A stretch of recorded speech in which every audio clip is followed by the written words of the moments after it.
Η Ελλάδα έχει πάνω από 120 κατοικημένα νησιά. Η ακτοπλοεία είναι η φλέβα που ενώνει τα νησιά με την ηπειρωτική Ελλάδα.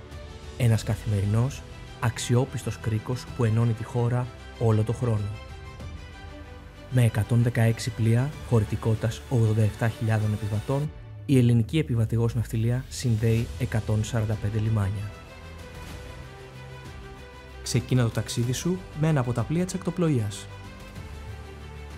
Η ακτοπλοεία είναι κάτι περισσότερο από συγκοινωνία. Είναι το στήριγμα της οικονομίας και της ζωής στα ελληνικά νησιά. Και είναι ίσως ο πιο προσιτός και πράσινος τρόπος να ταξιδέψεις. Κλείσε σήμερα τα εισιτήριά σου με πλοίο και κάνε καλό στην τσέπη σου, αλλά και στον πλανήτη.